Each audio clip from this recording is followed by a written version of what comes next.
Vamos ouvir agora aqui, por favor, silêncio. Quem foi Nossa Senhora? Vocês estão querendo ver minha desgraça, isso sim, gente. Pelo amor de Deus. Quem foi Nossa Senhora?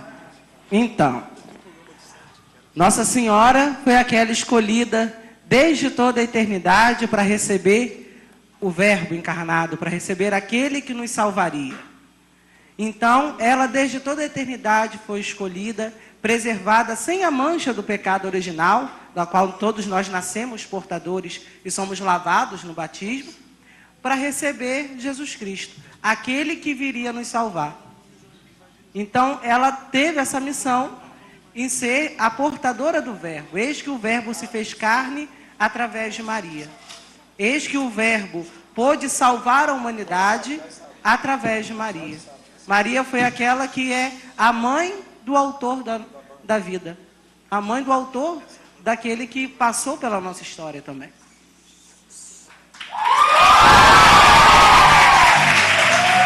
Pode aplaudir aí, minha gente. Valeu, Ed, muito obrigado. Ótimo. A senhora, por favor, um número de 1 a 29. 16, como é que é o nome da senhora? Sônia Maria, veio da onde, Sônia Maria? Veio da onde, Sônia? Santa Cruz. Santa Cruz, paróquia de Nossa Santa Conceição? Muito bem. 23. Sônia Maria acaba de perguntar aqui. Vamos conhecer qual é a pergunta. E é direcionada ao Padre Jorge.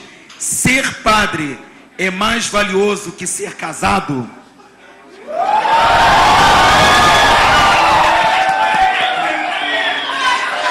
Difícil, hein?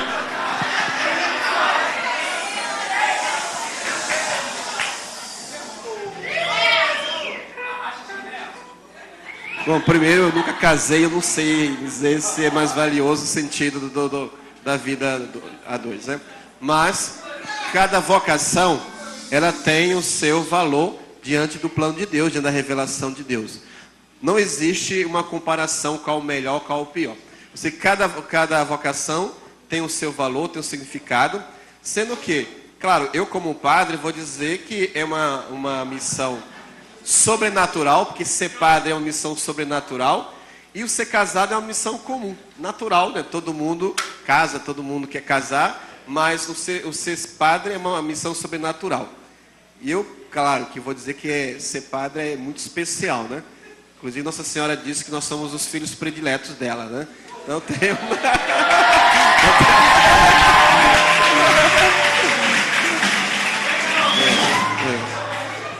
Então, cada vocação tem o seu valor, mas não podemos dizer que é melhor, né? Porque todas as duas vocações foram instituídas por Jesus Cristo. Tanto o sacerdócio como o matrimônio. Faz barulho! Lembrando a você que daqui a pouquinho, no segundo bloco, nós teremos a presença do casal Aline e André.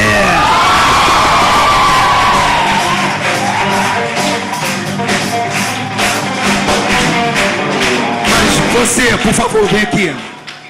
Como é que é seu nome? Thales. Thales, nome de cantor, né não? Thales. Thales, diz aqui pra gente, da onde você veio? De Campo Grande, Santa Cruz? Santa Cruz. Santa Cruz, uma salva de palmas. Qual a sua paróquia, Thales? A paróquia Nossa Senhora da Conceição. Paróquia Nossa Senhora da Conceição. O Thales vai fazer agora mais uma pergunta. Qual o número de 1 a 22? 7. 7. Vamos conferir aqui. Ao vivo para todo o Brasil. Por que não posso frequentar ao Espiritismo se eles pregam tantas coisas bonitas? Celso!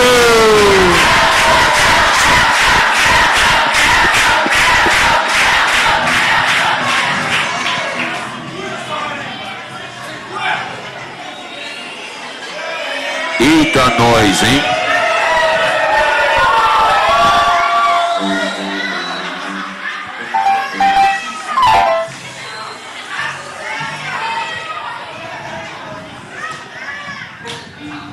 É engraçado porque fiz um retiro agora de silêncio pelo seminário, e o livro que eu li durante esse retiro foi um livro do Monsenhor Jonas chamado Sim, Sim, Não, Não. E é um livro que fala especificamente da relação dos católicos com o espiritismo. Ou seja, daqueles católicos que são batizados, mas que vivem uma espiritualidade cristã católica mais para o espírita do que para o catolicismo. E assim, eu vou usar as palavras do Monsenhor Jonas, que tem muito mais autoridade do que as minhas.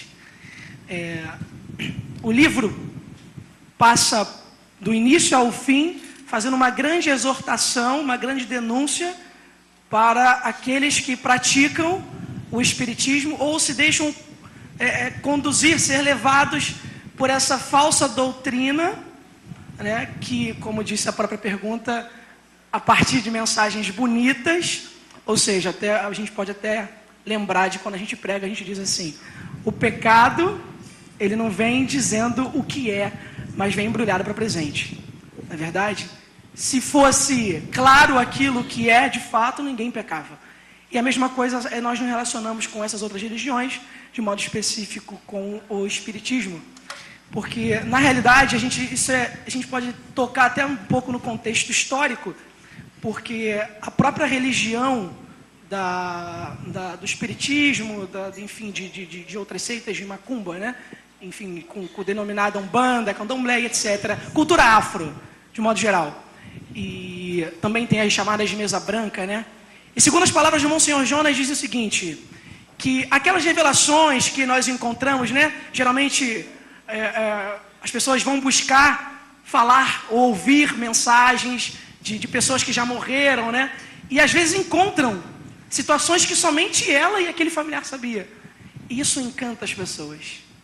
E aí essas são as mensagens lindas que parecem ser verdade. E usando as palavras do Monsenhor, de um sacerdote experiente, ele diz: isso é uma ação do demônio. Por quê? O demônio está em vários lugares. Ele não é onipresente, não é um só. São vários, né? Almas perdidas. Os demônios estão por aí a perder as almas, como diz a Sagrada Escritura. E acompanha muitos de nós. Vê aquilo que nós fazemos, sabe do que nós fazemos, de quando nós erramos, sabe de situações particulares da sua vida, da minha vida. E nessas situações em que as pessoas vão a uma mesa branca ou a um centro espírita, de cultura afro também, buscar essas respostas, quem vos fala não é o seu familiar, porque ou ele está no céu, ou ele está no purgatório, ou queremos que não e rezamos para que não esteja no inferno. Isso é o que diz a doutrina da igreja. São os estados que uma alma que vive eternamente pode se encontrar. Não existe essa relação de que eu vou sentar numa mesa, vou fechar os meus olhos, acender uma vela e agora a alma que se foi de um ser humano, de um ente querido nosso, fala no ouvido de alguém e aí ele começa a falar com a gente. Não, não é assim, porque se fosse assim, nós iríamos desvalorizar a nossa relação aqui pessoal com a pessoa. Porque se sempre você vai ter o contato com ela, para sempre, seria simplesmente, isso é uma doutrina espírita, é simplesmente uma deixar de estar encarnado, mas ela continua mantendo um contato ad eterno, nunca vai parar. Ou seja, isso também desvaloriza de alguma forma a vida que nós temos hoje. Porque se eu continuo tendo contato com você, não é verdade? Então, assim, isso de alguma forma desvaloriza a nossa própria vida hoje. Isso é só uma consequência.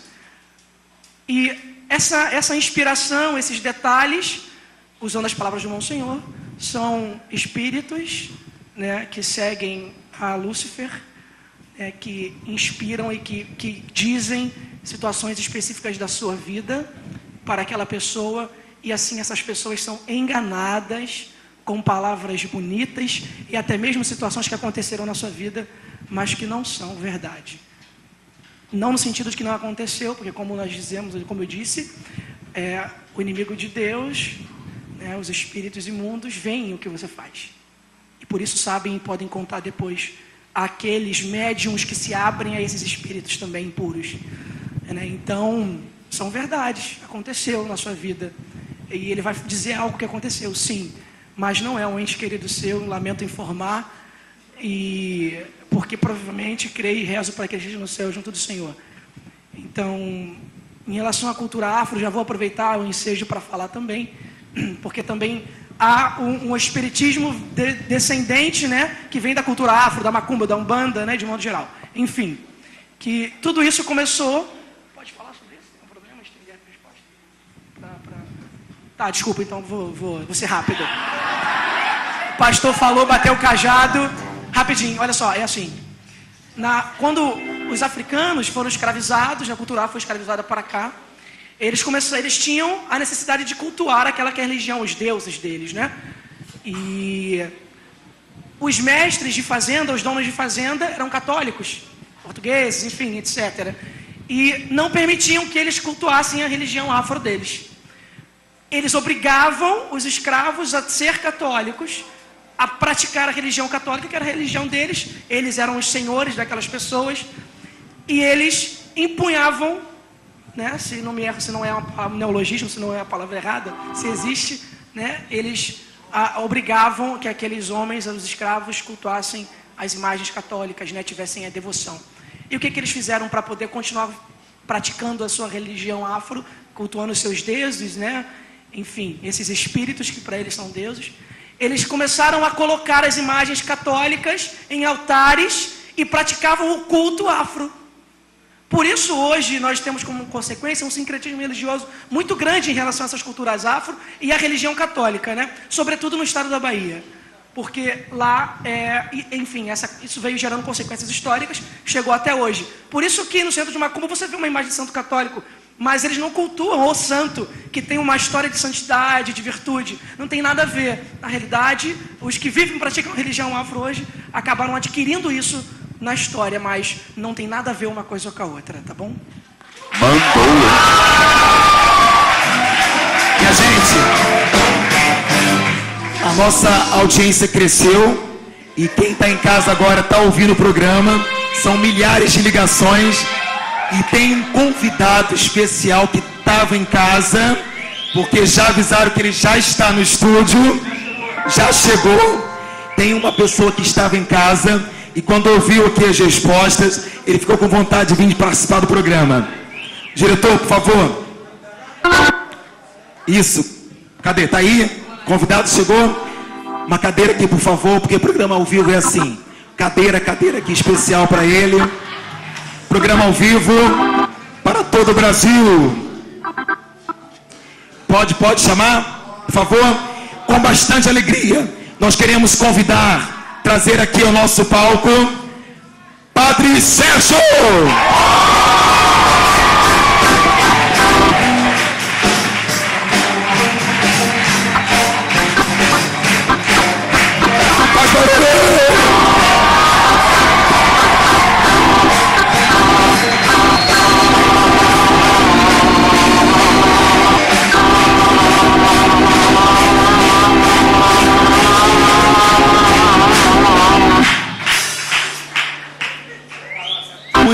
Muito bem. Com bastante alegria, o programa tá bonito, né? Você, diz aqui pra gente, qual é o seu nome? Daniel. Uma pergunta de 1 a 21. 10. 10. 10. Como posso saber a diferença entre um erro cometido por mim e um erro cometido por influência do inimigo? Padre Sérgio.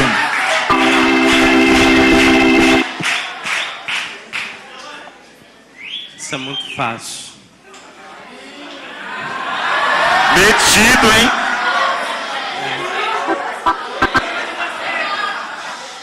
É preciso entender, em primeiro lugar, a questão da indução. Induzir não quer dizer obrigar a fazer. O inimigo pode sugestionar. Obrigar você a fazer, não. O erro é cometido por nós. somos nós que cometemos o erro, tá? Então, nós somos, o inimigo sugere, e nós, no nosso livre-arbítrio, porque ele não pode agir, sobrepor sobre o nosso livre-arbítrio, só se nós quisermos. Aí sim ele vem e age na nossa vida. Agora, se nós não quisermos, ele pode espernear, pular, cair, sentar, deitar. Não adianta. Porque se Deus, sumo bem, Criador, não nos obriga a nada, quem é o diabo para obrigar alguma coisa?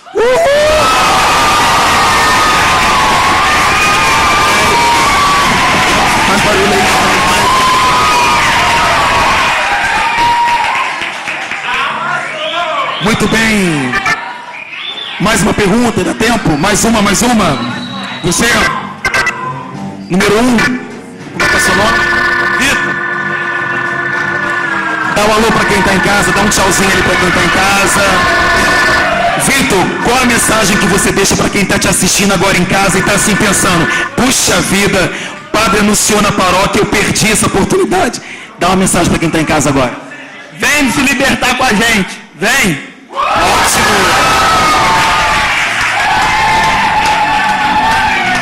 E essa pergunta vai para o Fábio. Por que tenho que vir à igreja adorar a Jesus se posso fazer isso em qualquer lugar?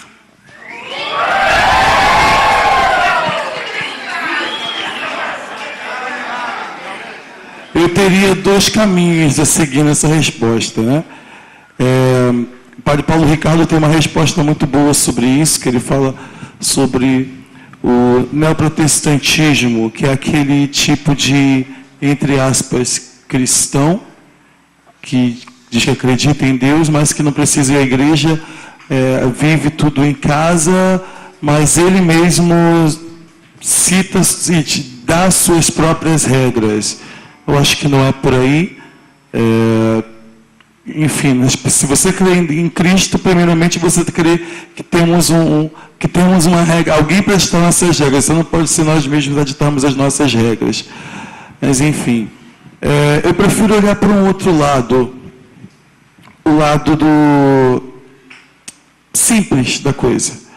Eu e o Celso, nós estávamos assistindo a um vídeo uns dias atrás, onde um homem simples falava da beleza da igreja com palavras muito bonitas. A mesma coisa que o padre Paulo acabou falando e concluindo, mas de uma forma mais tranquila.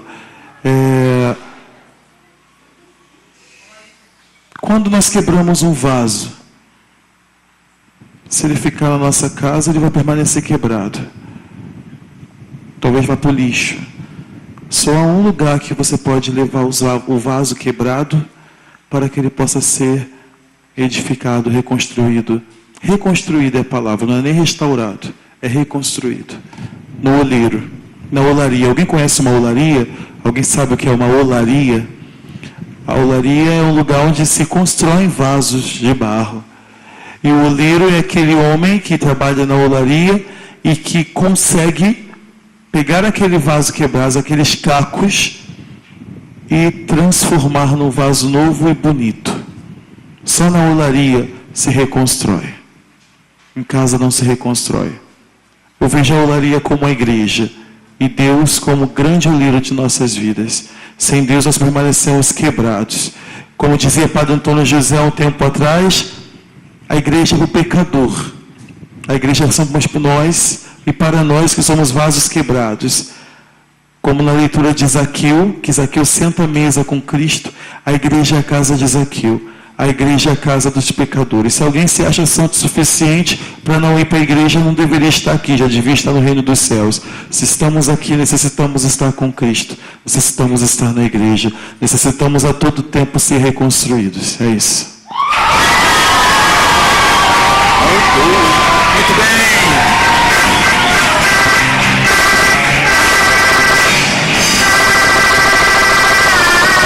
Você que está aí, se prepare, porque depois desse último sorteio de perguntas, Você que está aí pensando, eu tenho uma pergunta para fazer, eu vou passar o microfone, você vai fazer, uma pessoa vai ser escolhida para fazer uma pergunta que não está escrita ali, tá legal? Já vai pensando aí. Você que está aqui, por favor. Olhando para essa câmera aqui na frente, ela que vem correndo, vem chegando. Como é que é seu nome? Vitória. Vitória. Qual a sua paróquia, Vitória? Paróquia Nossa Senhora da Conceição. Vitória, vamos aplaudir Vitória, minha gente. Vitória, olha para aquela câmera escondida ali, olha. O pessoal está te olhando, tem gente em casa. O que você gostaria de deixar um recado para sua família? O que você gostaria de falar para eles? Estão te assistindo agora. Nós estamos ao vivo, todo o Brasil está nos ouvindo e nos vendo agora. Então deixa uma mensagem para sua família. Mãe, pra você que achou que eu não ia ganhar nada aqui, eu tô ganhando tudo que você quis ganhar a vida toda. Muito bem, mais palmas. Vitória, para esses homens de Deus, escolhe um número pra gente. De 1 a... Não, de 1 já foi, mas de 2 a 28. 4. 4. Muito bem. Ótima pergunta. Para homens de Pentecostes, uma pergunta do fogo.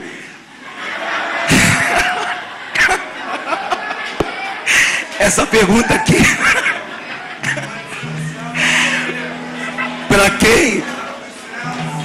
Olha, Beata Helena Guerra ia gostar. Beata Helena Guerra ia gostar de esclarecer isso aqui para a comunidade. Olha só que pergunta maravilhosa. Você que durante o dia inteiro, minha gente, teve assim, que coisa louca essa? Eu fiz curso de inglês, fiz espanhol, eu tinha até um primo que fazia latim, eu já escutei até o padre falando, dando uma bênção o Papa dando uma bênção diferente, mas essa língua eu nunca ouvi na vida. Existe alfabeto para isso? Você que ouviu um pessoal aí rezando o tempo todo, a pergunta diz assim: o que é oração em línguas? Quem se habilita aí?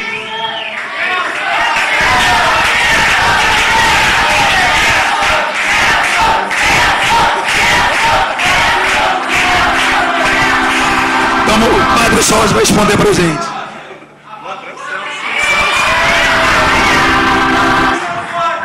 Eu só vou justificar.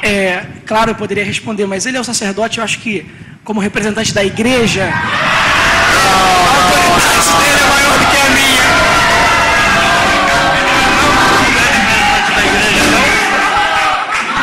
Olha, a resposta não foi muito boa, não.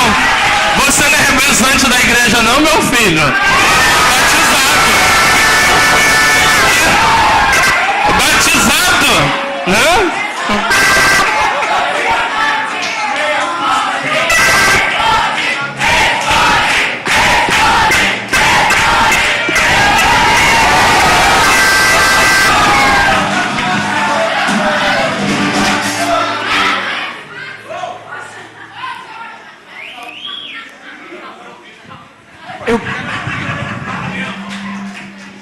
Minha gente, eu acabei de receber uma mensagem aqui, desculpa aqui a mesa.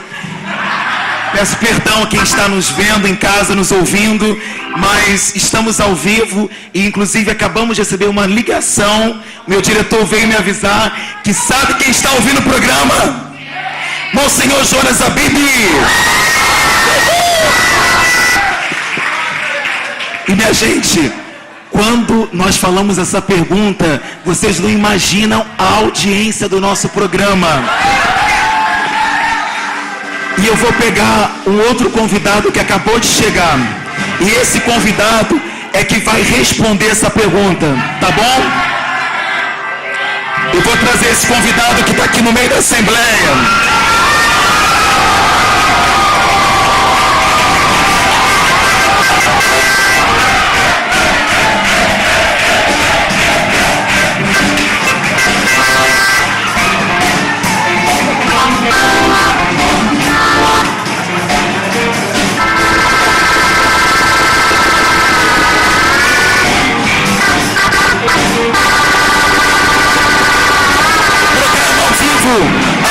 Acertou!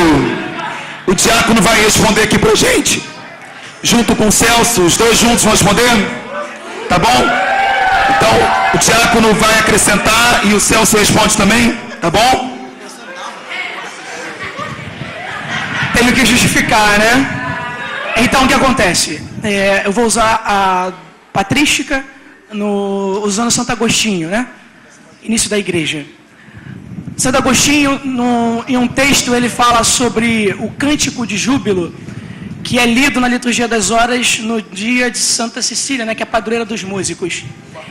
E ele diz assim, que a oração em línguas, esse cântico, essa oração que é inexprimível, que nós também não conseguimos inteligir e entender como um idioma comum, né, linguístico, ele diz assim, que quando nós nos colocamos em oração, nos colocamos a orar a Deus, e o nosso coração sente a necessidade de dizer palavras ao Senhor em oração, seja de súplica, de ação de graças, enfim, em momento de oração, palavras diversas são colocadas a Deus, e o nosso coração continua sentindo a necessidade, a nossa alma continua tendo sede de expressar aquilo que está sendo tomado, aquela experiência que ela está tendo de encontro com Jesus, e as nossas palavras vão sendo colocadas.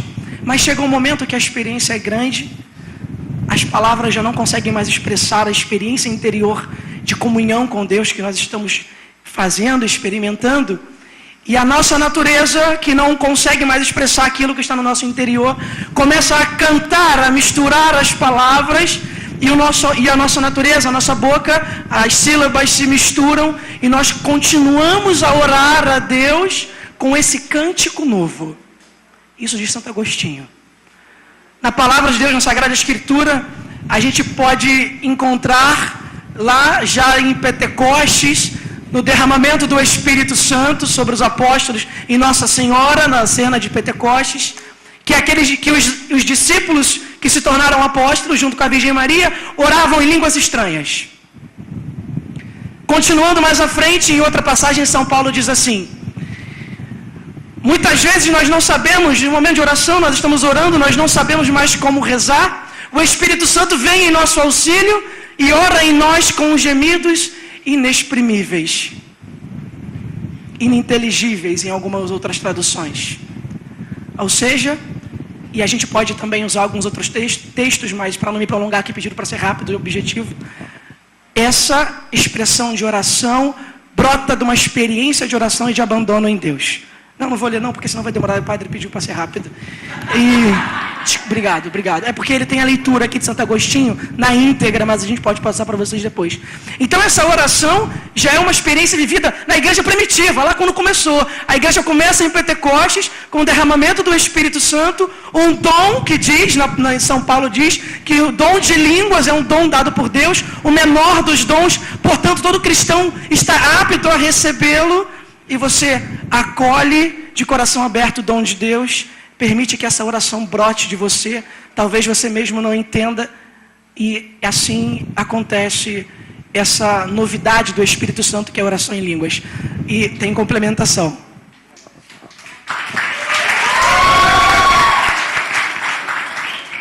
Só o que diz Santo Agostinho. É isto cantar bem para Deus, cantar na jubilação. O que é cantar no júbilo? Escuta, não se pode expressar por palavras aquilo que se canta no coração.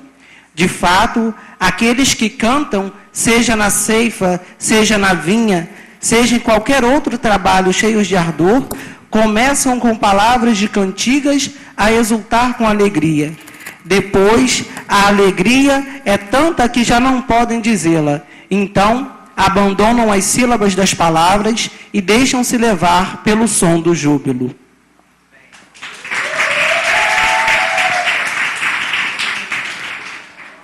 É bom salientar também que a oração em língua ela vem muito à tona, assim, com a renovação carismática que surgiu no ano 1967, mais ou menos, né? 67, um movimento que surgiu lá nos Estados Unidos e uma experiência de um jovem que tiveram da universidade no final de semana. E daí surgiu esse movimento da renovação carismática que veio à tona. Tinha professores, alunos, e foi uma experiência que marcou a história daqueles jovens, e também essa experiência foi se espalhando pelo mundo e chegou aqui no Brasil. É claro que nós católicos, por nós não termos essa experiência, isso veio com essa experiência, esse novo Pentecoste, quando chegou dentro da igreja, isso causou assim, um susto até hoje, né? Você vai num encontro de oração e você nunca ouve as pessoas orando em língua, começa a conversar, pensar, o que é isso, né? É a mesma coisa, começa a orar, alguém repousa, a pessoa morreu, né? Eu lembro que uma vez eu estava no encontro de renovação, nunca tinha visto aquilo, e o pessoal começou a orar, fui com o padre Eduardo lá no retiro de carnaval, e estava rezando, e daqui a pouco a mulher que estava na aula, buf! Eu falei, meu Deus, você morreu. Aí eu olhei a cena, eu fiquei todo apavorado, e a outra, buf! Eu virei a cena, fiquei lá assim, nunca tinha visto aqui. Então, por você não ter tido essa experiência, nós vimos uma cultura, as nossas orações eram feitas só lidas, né? De repente vê aquela oração espontânea e o júbilo. O Padre João usou a expressão que quando nós estamos orando em língua é como uma criança que está balbuciando, que só a mãe entende, né? Às vezes, olha, ele está falando isso, né? Que é uma forma que você não tem mais nenhuma expressão, nenhuma palavra para expressar todo o amor, toda a alegria que você está sentindo ali diante do Senhor, da experiência do Espírito Santo, né?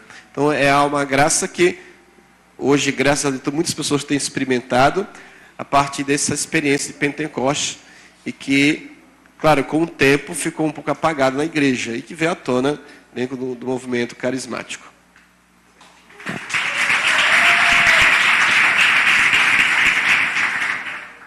Para que vocês possam anotar, a oração em línguas ela é bíblica, está em Romanos capítulo 8, versículo 27, onde São Paulo vem nos falar sobre a questão dos gemidos inefáveis. Quando nós sabemos mais orar, o Espírito Santo vem em nosso auxílio e ele intercede ao Pai.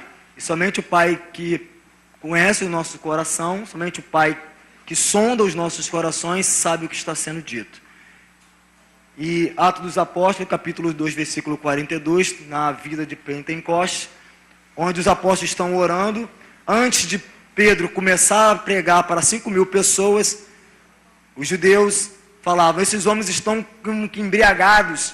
Por quê? Porque eles falavam de tal forma que não se conseguia entender. Então a impressão que dava é que aqueles homens tinham bebido muito, estavam embriagados, e de fato estavam, mas embriagados pelo Espírito Santo. Amém? Talvez o que gere mais polêmica em relação à oração em línguas, porque a gente não entende. Nós somos seres que temos uma doença pela razão somente. Somente pela razão, digo isso. Não sei se vocês perceberam que hoje só presta aquilo que é provado cientificamente. Se não é provado cientificamente, se não tem a chancela da razão, não presta.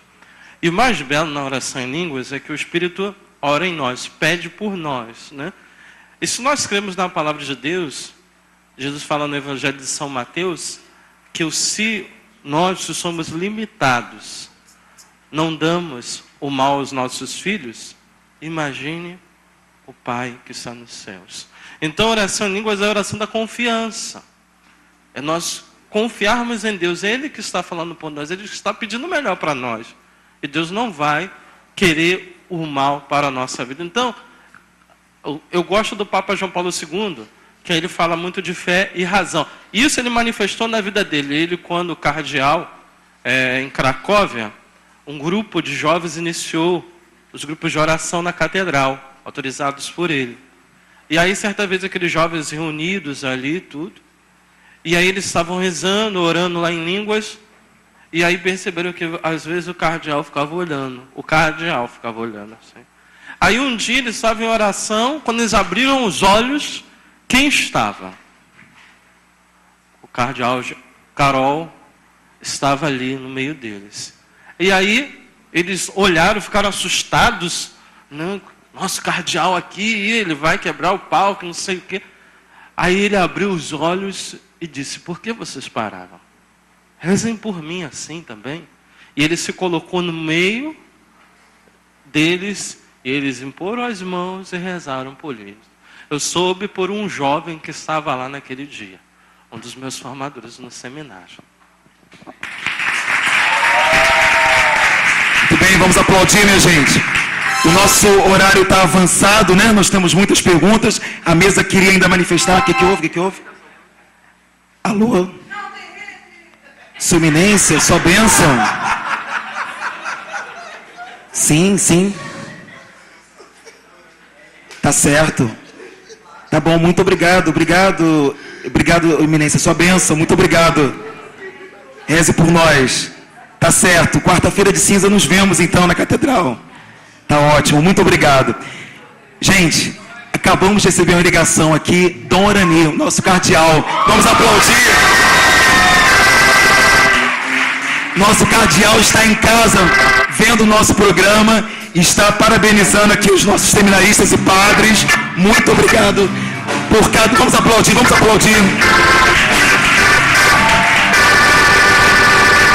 Eu sei que teriam tantas outras perguntas, na verdade, para serem feitas, mas os nossos irmãos têm outros compromissos também. O padre precisa ainda voltar para Santa Cruz. Mas dá tempo de fazer mais uma pergunta, padre? Dá tempo ainda? Dá? Então, aquilo que a gente combinou. Você que preparou a sua pergunta, levanta. Você tem pergunta? Quem tem? Você? Então, por favor, de pé aqui. Olhando aqui para aquela garela que está te vendo lá em casa. Isso, dá um tchau para eles ali. Rapaz, era só um tchau, não era um grito, mas tudo bem. Fala seu nome aqui. Mateus. Mateus, de onde você é, Mateus? É Paróquia Bom Jesus, irmão Guariba. Paróquia Bom Jesus. Quem é de Bom Jesus aí? Tem mais gente de Bom Jesus aí? Tem? Ótimo. Então, Mateus, qual é a pergunta que você quer fazer para eles aqui? Eu queria fazer uma pergunta direcionada ao padre Jorge Bispo.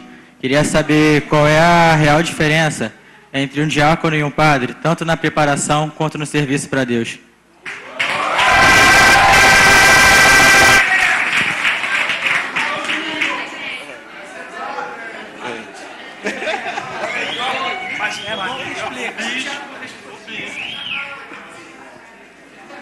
Bom, o diácono, nós temos o diácono aqui, o Ilha, que é diácono permanente, existe o diácono transitório, né? Ele é casado, tem 10 filhos, né? 2 filhos. E ele faz, né, parte do segundo grau da ordem, né? Segundo grau, né? E no primeiro grau, desculpa, primeiro grau. E a diferença é a seguinte, né? Nós, padres, nós podemos atender confissões, consagramos, celebramos a missa. E também nós, padres, não podemos casar, né? E o diácono permanente já é casado, né? No caso, se ele for solteiro e se ordenar, continua solteiro, não é isso? Se eu não me engano. Se for solteiro, se permanente solteiro, não pode se casar, né? Temos até um rapazinho da arquidiocese, acho que já se ordenou, que ele é solteiro, não vai ser nem padre, né? Continua sendo diácono. Ele pode assistir os matrimônios, presidir as exéquias, né? E batizado, e tem outros, pregar também, fazer homilia, que mais? Bênção nas casas, bênção nos objetos. É bom saber, tá, gente? O pessoal fica tudo para o padre abençoar, o diácono pode abençoar também. Divide um pouco conosco o trabalho, né? É importante, por favor, né? Preparação do altar, fazer homilia, pode fazer homilia, pode... O que mais? Ele que manda o povo embora, aí tem paz, se eu vos acompanho, né? Bênção do Santíssimo. Essa é a diferença. A questão a realidade do diaconato no Brasil, diaconato, não acontece em todas as paróquias, em toda a diocese, né? Nós, na nossa arquidiocese, nós temos muitos diáconos permanentes. Daqui a pouco nós temos mais diácono permanente do que sacerdote, né? Tem algumas dioceses que ainda não tem. Eu conheci uma pessoa semana que diz que não tinha. Mas na nossa arquidiocese nós temos essa realidade, né? Aqui tem também. E são homens casados. Geralmente, para ser diácono permanente, tem que ter 35 anos, né, diácono? 35 no mínimo, né? E também, claro que tem que ter a permissão da esposa, e os filhos têm que estar crescidos também, não é isso? Existe algumas regras próprias para o diaconato. Já para o sacerdócio, não pode, claro, tem que estar livre, não pode ser casado, nem pode ter, não pode ser divorciado, tem que ser livre. A partir tem alguma diocese que tem, por exemplo, o seminário menor, né? A pessoa pode entrar com 15 anos, 16 anos. Mas acho que no Brasil nem sei se ainda tem diocese, né? E tem uma idade mínima para entrar para o seminário? Geralmente não se tem, né? Mas existe um certo momento que a igreja diz que você está muito já cansado da vida. Tem alguns, por exemplo, tem pessoas que ficaram viúvas e se tornaram sacerdotes, né? Nós tivemos aqui no Rio de Janeiro um padre que se ordenou com 60 anos, parece, se não me engano, na minha época, né? São diferenças no serviço, são esses, né, que eu lembrei. Se alguém quiser acrescentar alguma coisa, diácono. Para vocês poderem entender, há uma diferença na questão da ordenação, né, como o padre falou, primeiro grau, segundo grau. É porque nós temos a ordenação no primeiro grau, que é a ordenação diaconal, que é uma ordenação para o serviço. A ordenação que é voltada, né, para o altar a nível da Santa Sé, aquilo que nós temos como elemento da fé, que nós guardamos hoje, o nosso ápice da fé, é o quê? É a Eucaristia.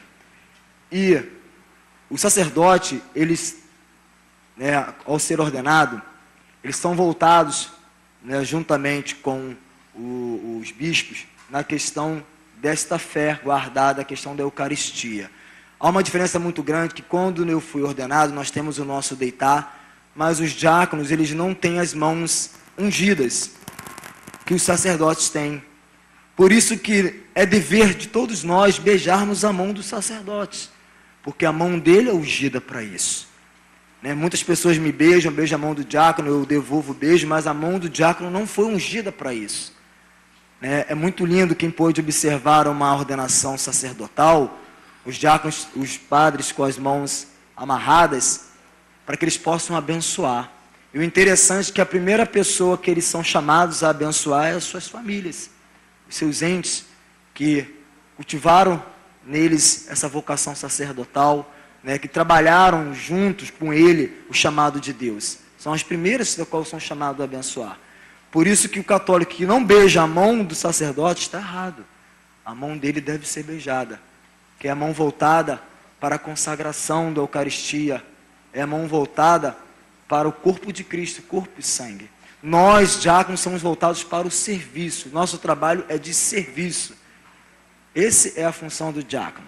Interessante, se vocês olharem a vida ministerial de Jesus, antes, né, dele instituir a Eucaristia, Jesus, ele foi servo. Jesus se fez servo. Ele fez o lava-pés. Jesus foi um diácono.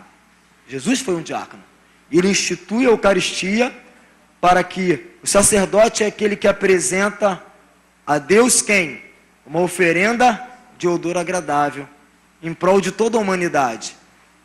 Assim como os sacerdotes apresentam Jesus em prol de todos nós. E nós, diáconos, apresentamos o nosso serviço a Deus nesse sentido. Na Sexta-feira Santa, isso fica bem claro na liturgia, no momento do lava-pés. Quinta-feira. O sacerdote tira a casula e impõe uma dalmática. Ele coloca a roupa do diácono. O Papa faz isso, os bispos, eles tiram a casula e colocam a dalmática para manifestar esse serviço diaconal. Um padre nunca deixa de ser diácono. Isso também é fundamental. Né? Nós nunca deixamos de servir. Somos sacerdotes, mas somos também diáconos. Por exemplo, amanhã o Padre Jorge vai presidir a missa aqui. Né? E aí... Desculpa, é um carinho que eu sempre faço nele. Então, o Padre Jorge vai presidir a missa. O diácono não está aqui. Se eu quiser, eu posso botar dalmática e servir ao Padre Jorge, né? Também, nesse sentido. Mas na Quinta-feira Santa isso fica muito evidente, a beleza da vocação diaconal, do serviço ao diaconato. Padre, quem está em casa ficou com dúvida o que é dalmática e o que é casula. Só pode explicar? Hoje o senhor usou o que na missa? Explica pra gente que quem está em casa não conseguiu entender a diferença de uma casula e de uma dalmática. O que é isso? Era bom se tivesse as imagens, né? Hoje eu usei uma casula, que é a veste sacerdotal. A casula, existe vários tipos de casula. É fundamental dizer para vocês que a igreja não aboliu a casula do rito antigo. O problema é que caiu em desuso, mas não houve uma abolição. Aquela casula que alguns brincam que é casca de barata, aquela casula violão, o Papa Bento XVI, ele usava, voltou a usar tudo, etc. A igreja não aboliu. Aí existe a casula semigótica e a casula gótica. Aquela casula ali, essa aqui é a dalmática. Muito bem, produção nota 10. É isso. Isso. Esse modelito aqui, ó, esse rapaz aqui, ele está segurando a dalmática. Que tem uma estola que ela é transversal, né? Bota aqui.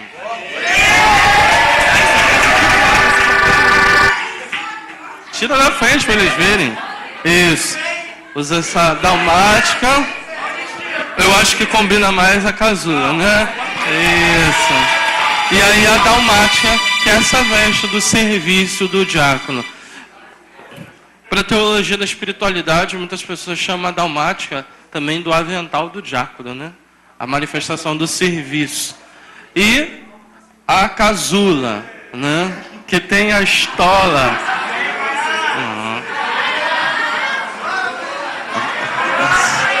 Eu vou falar com o dono da emissora para te mandar embora. Né? Que tem. Beija.